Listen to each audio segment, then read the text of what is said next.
today I've decided to make some sausages. I've just recently had a milestone birthday for myself and my good friend Greg, and we had some leftover pastrami. So you can see I've ground that up and I'm pouring in a stout. Now this is an Australian stout called Invalid Stout from the Abbotsford Brewery, and it's called Invalid Stout because apparently it has medicinal purposes.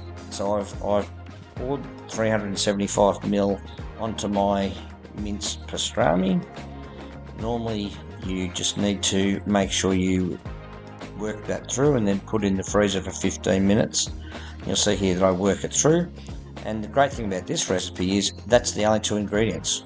Because there is salt and pepper and other spices in the pastrami already, when I smoked it, that's all you need. So it's just a ground pastrami and a stubby of stout.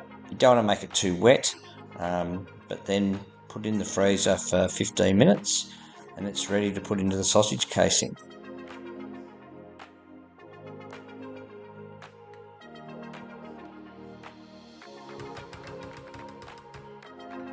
The other sausage I'm going to make is I think it's particular to Australia. Certainly the name is particular to Australia, but I'm sure there's other people who make a very similar sausage. In Australia we call it a boar, and it's half pork, in this case 2 kilos of pork, and half beef, 2 kilos of beef, and so hence the bull and the boar. And I think traditionally it's an Italian sausage, but where I'm from, we've always known them as boars, and they're a beautiful spiced sausage that doesn't have any chili in it, so they're not particularly hot, but they are quite smelly, but they are sensational.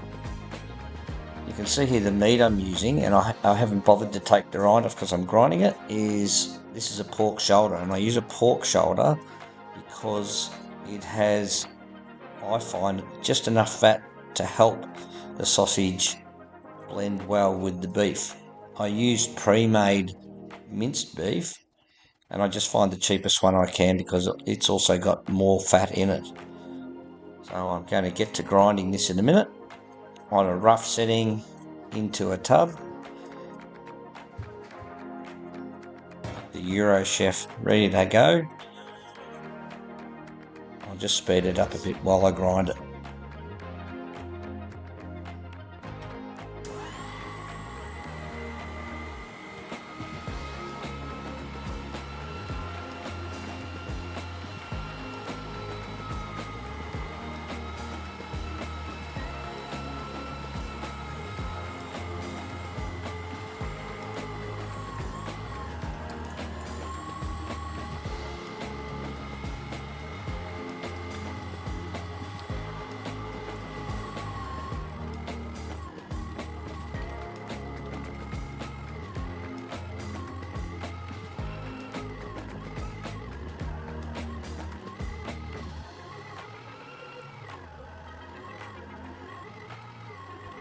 Okay, so we're on to the mixing. I get my pork and add it in, and you can see that it has some rather large clumps of fatty tissue in there, and that's good when you're cooking the bull boars.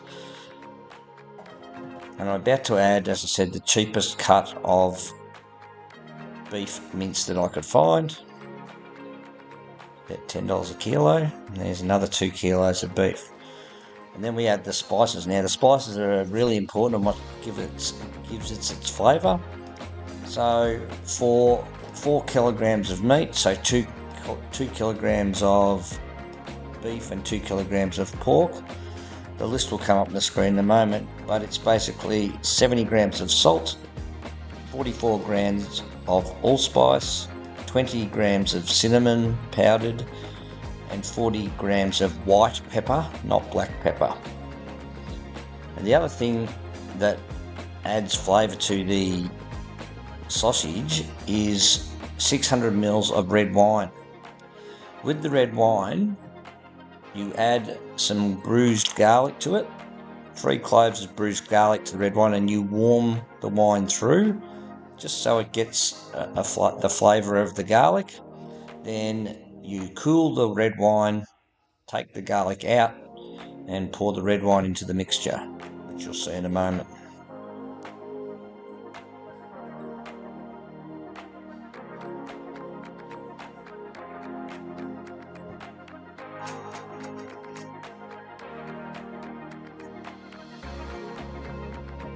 Here we go with the red wine, and it's a nice full-bodied Australian Shiraz.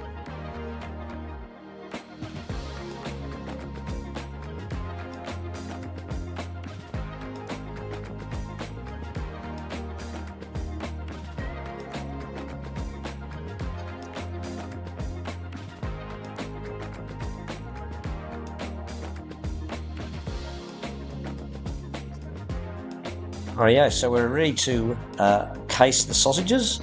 So you can see I'm using a collagen skin, and there's a couple of tricks to it. One, you've got to try and cut the size that will fit onto whatever your sausage spindle size is. And two, you need to put them in a little bit of water to make them pliable before you put them onto your machine. You can see there I'm just dipping the collagen into the water to make sure that it goes on there nice and smoothly, and then I'll be able to fill the sausages.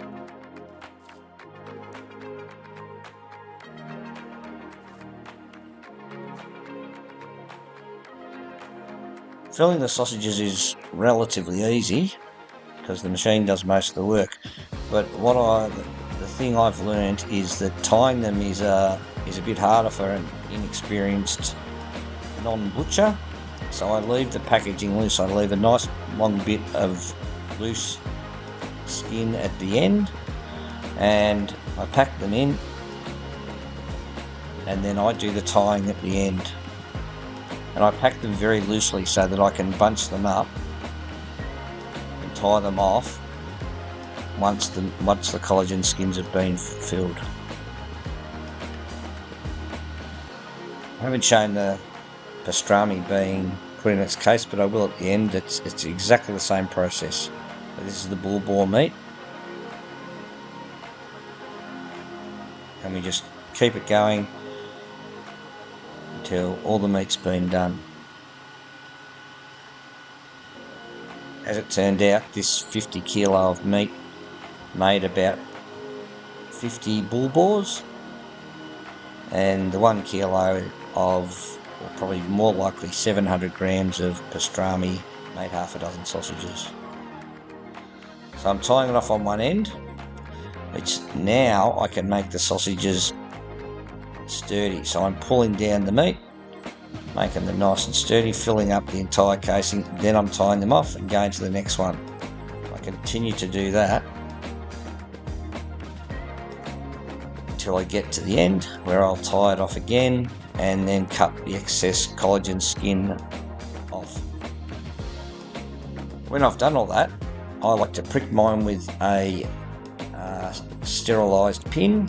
I give them 4 or 5 pricks just to let any air out, and I put them in the fridge overnight. And after I've had them in the fridge overnight and they've settled and the air's out, that's when I put them into bunches and freeze them or cook them up and eat them.